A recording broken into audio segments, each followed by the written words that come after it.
Welcome to my channel. आज को जो ये हमारा वीडियो है पॉलिनोमियल चैप्टर के बेसिस पे है। इसमें हम exercise number 2.4 question number 13 solve करेंगे। तो देखिए क्वेश्चन नंबर 13 देखते हैं। तो देखिए क्वेश्चन नंबर 13 क्या है। If x + y + z = 0 so that x³ + y³ + z³ = 3xyz। तो यहाँ हमने क्वेश्चन नोट कर लिया। इस क्वेश्चन में ये हमें देखने को मिल रहा है कि अगर x + y + z 0 है तो शो करना है हमें x³ + y³ + z³ = 3xyz। तो आइए, हमने प्रीवियस वीडियोज़ में एक आइडेंटिटी देखा था। ये फार्मूला था x³ + y³ + z³ - 3xyz = x² + y² + z² - xy - yz - zx into में x + y + z। तो हमें फार्मूला पहले से मालूम है, तो हम इसको यूज करते हुए इसको सॉल्व करेंगे, मतलब प्रूफ करेंगे। तो देखिए हमें वैल्यू क्या मालूम है, x + y + z = 0 मालूम है। तो इसमें हम पुट कर देते हैं। पुट कीजिए, इसको ऐसे ही लिख दीजिए x³ + y³ + z³ - 3xyz = ये तो ऐसा ही रख दीजिए x² + y² + z² - xy - yz - zx into इसका वैल्यू हमें मालूम है यहाँ से, तो इसमें इंटू 0 कर देंगे। तो ये होल वैल्यू क्या हो जाएगा, यहाँ पे होल वैल्यू 0 हो जाएगा। तो अब इसको लिखिए ऐसे ही x³ + y³ + z³ - 3xyz = 0 हो गया। कुछ नहीं, बस इस फार्मूला में हमने 0 पुट कर दिया क्योंकि इसका वैल्यू हमें मालूम था, तो 0 पुट कर दिया। यहाँ ये होल वैल्यू 0 हो गया। तो इससे हम यहाँ से ऐसे लिख सकते हैं x³ + y³ + z³, इसको उस साइड ले जाइए, = क्या हो जाएगा 3xyz। यही तो हमें प्रूफ करना था, यही प्रूफ करना था, शो करना था। लिख दीजिए हेंस प्रूव्ड। यही प्रूफ करना था, कुछ नहीं, बस 0 रखते फार्मूला में, तो इधर का 0 हो गया, राइट साइड में 0 हो गया, तो हम इसको उस साइड ले गए, प्रूफ हो गया। यही होता है। अब बढ़ते हैं हम अगले क्वेश्चन की ओर, क्वेश्चन नंबर 14 की ओर।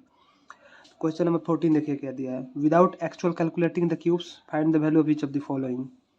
जो भी यहाँ दिए हुए क्वेश्चन में, इनका हमें क्यूब करके नहीं सॉल्व करना है, हमें इसको आइडेंटिटी, सुटेबल आइडेंटिटी को यूज करते हुए इसको सॉल्व करना है और इसका वैल्यू फाइंड करना है। तो यहाँ लिख लेते हैं क्वेश्चन नंबर 14। क्वेश्चन नंबर 14 हम लिखते हैं, क्या है, -12³ + 7³ + 5³ इसका हमें विदाउट कैलकुलेटिंग क्यूब इसको सॉल्व करना है कि इसका वैल्यू क्या होगा, फाइंड करना है। तो हमने जो ये प्रीवियस आइडेंटिटी देखा उसी वही यूज होगा इसमें। कि कैसे, तो पहले हम इसको जोड़ लेते हैं, तीनों को ऐड करके देखते हैं कि वैल्यू क्या आ रहा है। तीनों को ऐड कीजिए, -12 + 7, मतलब जो ABC दिया है उसको ऐड करके देख लीजिए, +5। तो यहाँ क्या हो जाएगा, -12 अब प्लस वाला जोड़िएगा, +12 क्या हो गया 0। मतलब ABC जोड़ रहे हैं उनको, तो 0 आ जा रहा है। तो यही तो देखिए यहाँ पे फार्मूला था कि अगर ABC 0 हो तो वैल्यू ये हो जाता है। तो हमें ABC मालूम चल गया, 0 हो गया। तो इसलिए लिखिए if A + B + C = 0 then A³ + B³ + C³ = 3ABC। Variable change होते रहते हैं, XYZ था, ABC कोई मतलब नहीं है, वेरिएबल ही है, तो ये हो जाता है वैल्यू। तब ऐसे हमें मालूम चल गया, तब इसको सॉल्व कर लीजिए। तो लिख लीजिए हाँ, इसलिए -12 का क्यूब + 7 का क्यूब + 5 का क्यूब, ये तीनों का क्यूब हमने लिख लिया। अब इसका वैल्यू क्या हो जाएगा, 3 × -12 × 7 × 5, तो ये उसका वैल्यू हो जाएगा। आप बोलिएगा कि ये कैसे हो गया 3 × इतना, क्यों हो गया, क्योंकि ABC हमने जोड़ा तो 0 हो जा रहा है। तो इसका फार्मूला हो जाता है कि AQ + BQ + CQ = 3ABC। तो 3 × A × B × C कर दिए हमने। तो अब इसको गुणा कर दीजिए, तो माइनस एक ही है तो माइनस रह जाएगा। अब गुणा कीजिए, 12×5 = 60, 60 में और 21 में गुणा कर दीजिए, तो देखिए जीरो तो ऐसे ही रह जाएगा। 6 एकम 6, 6 दूनी का 12, तो ये हो जाएगा आपका आंसर। देखें इतना क्यूब कर करके सॉल्व करते, उससे अच्छा 3ABC हो गया, आराम से वैल्यू फाइंड हो गया। तो देखिए विदाउट हमने एक्चुअल कैलकुलेटिंग द क्यूब हमने नहीं कैलकुलेट कर दिया, फार्मूला का यूज करते हुए 3ABC होता है तो 3ABC कर दिया हमने, वैल्यू आ गया 1260 माइनस 1260। तो ये हो गया आपका क्वेश्चन नंबर 14। अब क्वेश्चन नंबर 15 की ओर बढ़ते हैं। नहीं अभी 14 में सेकंड भी है तो उसको सेकंड को भी सॉल्व कर लेते हैं। 14 का सेकंड देख लेते हैं, वो फर्स्ट था, अब सेकंड देखते हैं। तो इसमें देखिए क्या दिया हुआ है, वैल्यू लिख लीजिए, 28 cube plus -15 cube plus -13 cube, ये ए बी और सी का क्यूब है। तो इसका हम पहले वैल्यू फाइंड करते हैं, ऐड करके देख लेते हैं कि जीरो आ रहा है कि नहीं आ रहा है। जीरो कैसे ऐड करिए, 28 प्लस -15 प्लस -13, इसको देखिए कितना आ रहा है वैल्यू।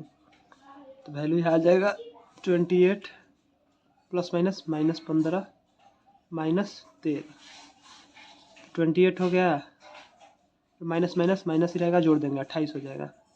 क्या हो गया, जीरो। तो जीरो आ जा रहा है, तो देखते हैं आगे। तो लिख दीजिए, since A plus B plus C is equal to zero, zero आ जा रहा है, तो then A cube plus B cube plus C cube is equal to 3ABC। ये हो जाएगा हमारा, क्योंकि जीरो हो जा रहा है तो अब इस फार्मूला का यूज करेंगे। तो यहाँ क्या है, ये लिख दीजिए 28 cube plus -15 cube plus -13 cube is equal to 3ABC। तो 3 इंटू ए के जगह पे 28, तो बी के जगह पे -15 इंटू सी के जगह पे -13। अब सिंपली इसको गुणा कर लीजिए, वही आपका वैल्यू हो जाएगा। तो इसको गुणा करते हैं, देखिए -2 है, अब इंटू में है तो इवन होता है तो प्लस हो जाता है, मतलब माइनस माइनस ख़त्म। अब इसको गुणा कर दीजिए, 3 इंटू 28 इंटू 15 इंटू 13। अब इसको हम सिंपली इसको गुणा करते हैं, तो इसको गुणा करके लिख लेते हैं। 3 और 28 में गुणा कीजिएगा तो 3 इंटू 28 इंटू 15 इंटू 13, इसको गुणा कीजिए, 3 8 24, 3 दूनी के 6 7 8 इंटू इसमें गुणा कीजिए, 15 तिया 45, 15 में 15 4 19। अब इसको गुणा कर लीजिए, 195 इंटू 84, इसको गुणा कीजिएगा तो कितना हो जाए, 4 5 20, 4 9 36 7 38, 4 4 3 7, 8 5 40, 8 9 72, 72 4 76, 8 8 8 6 14। अब इसको कर लीजिए, 0 8 6 6 12 13, 4 1 5, 15,380। तो आपका आंसर जो हो जाएगा सिंपली कुछ नहीं, 15,380। इसको हमने गुणा करके लिख लिया यहाँ पे। तो ये हो गया आपका वैल्यू, कुछ नहीं था। ABC हमने पता कर लिया कि जीरो हो जा रहा है, तो उसका 3ABC वैल्यू होता है, क्यू प्लस बी को सी 3ABC कर लिया हमने कैलकुलेट। अब बढ़ते हैं 15 नंबर क्वेश्चन की ओर। तो यहाँ देखिए 15 नंबर क्वेश्चन क्या बोल रहा है, give possible expressions for the length and breadth of each of the following rectangles in each of the following areas are given. यहाँ हमें कोई भी रेक्टेंगल का एरिया दिया हुआ है, तो उसका लेंथ और ब्रेथ फाइंड करना है हमें। तो क्वेश्चन लिखते हैं 15 क्वेश्चन नंबर क्या है, एरिया क्या दिया हुआ है, एरिया आपका रेक्टेंगल का दिया हुआ है 25A² माइनस 35A प्लस 12, ये हमारा एरिया दिया हुआ है रेक्टेंगल का। तो इससे हमें लेंथ और ब्रेथ, तो यहाँ हमें लेंथ एंड ब्रेथ फाइंड करना है रेक्टेंगल का। तो आइए हम इसको पहले इसको फैक्टराइज करते हैं। जो भी हमें दिया हुआ है एरिया, इसको हम फैक्टराइज करेंगे तो हमारा उसका लेंथ और ब्रेथ आ जाएगा, क्योंकि एरिया बराबर क्या होता है, लेंथ इंटू ब्रेथ होता है रेक्टेंगल का एरिया, बराबर दिया हुआ है।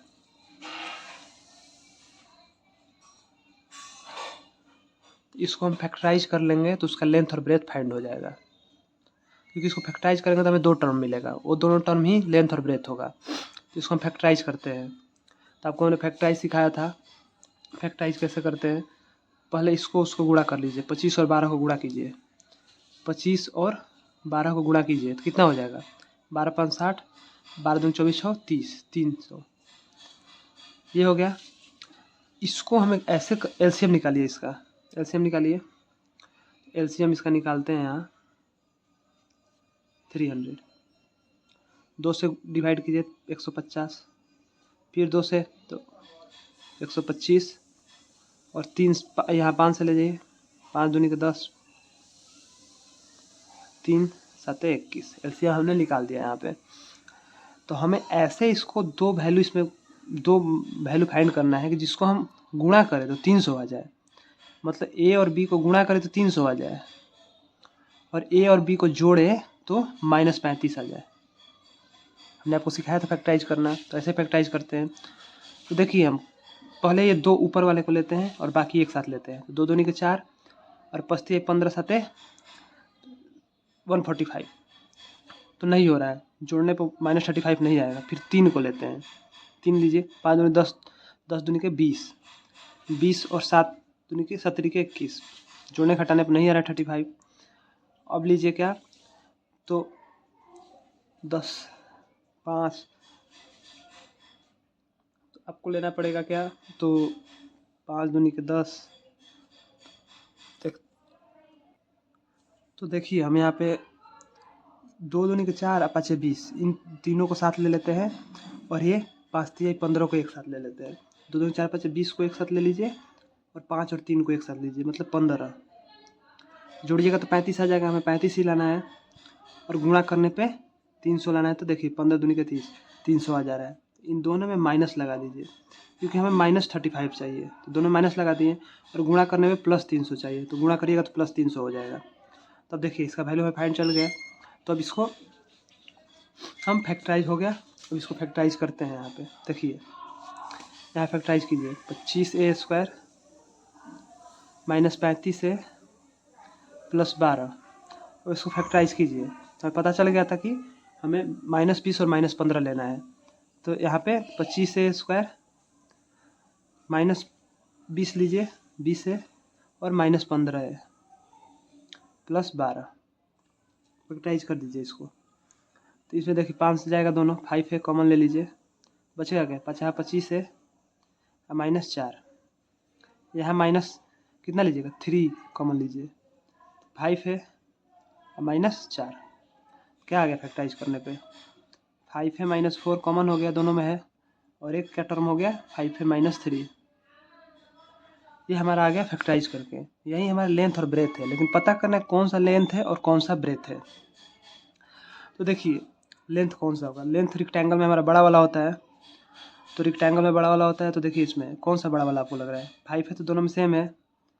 -4 है इधर, -3 है, मतलब ये आपका बड़ा है क्योंकि कम घट रहा है। इसमें ज़्यादा 4 घटाया जा रहा है तो ये छोटा होगा। तो इसलिए लिख दीजिए कि ये हो गया आपका, ये हो गया आपका लेंथ, ये हो गया आपका ब्रेथ। क्योंकि 3 कम है, 3 कम घटाया जा रहा है तो ये लेंथ हो जाएगा, मतलब बड़ा है ये छोटा है। Hence length is equal to और ब्रेथ इज इक्वल टू लिख दीजिए। अब लेंथ क्या है, 5 है -3 और ब्रेथ क्या है, 5 है -4। तो ये आपका लेंथ ब्रेथ आपको पता चल गया। अब आपका इसी तरह सेकंड नंबर क्वेश्चन, इसमें देखिए क्या है, सेकंड नंबर 15 का second number question. Second number question में देखिए दिया हुआ है एरिया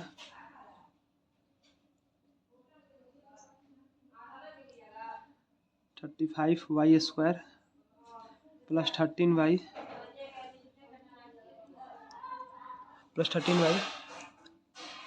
और -12, ये आपका एरिया दिया हुआ है।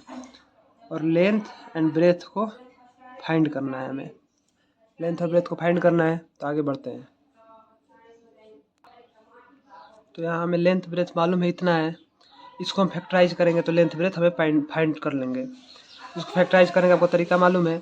35 × -12 कर दिए, गुणा कीजिए। 12 5 60, अब 12 दिन बतिए 36 6 42 -420। तो ये हमें ऐसा टर्म फाइंड करना है ए और बी, तो जोड़ने पे -420 आ जाए। और ए और बी को जोड़ने पे, गुणा करने पे -420 आ जाए और जोड़ने पे 13 आ जाए। ये 13 है, 13 आ जाए। तो इसका हम एलसीएम निकालते हैं। एलसीएम निकालिए, 420 का एलसीएम निकालिए। 2 से ले जाइए, 2 दूनी के 4, 2 एकम 2, 1 0। फिर 3 से जाएगा, 3 7 21 0। फिर 5 से ले जाइए, 5 एकम 5, 4 20। फिर 2 से ले जाइए, 7। अब आपको ऐसा इसको अरेंज करना है 2 टर्म में, उसको जोड़ने पे 13 आ जाए, गुणा करने में -420 आ जाए। तो करिए, 13 6 25। तो इसको अरेंज करिए। तो देखिए यहाँ पे हमने 3 टर्म को एक साथ ले लिया, 2 2 और 7 को, और इन 2 को एक साथ ले लिया। तो देखिए 2 दूनी के 4 7 28 को एक साथ ले लिया, और 5 15 को एक साथ ले लिया।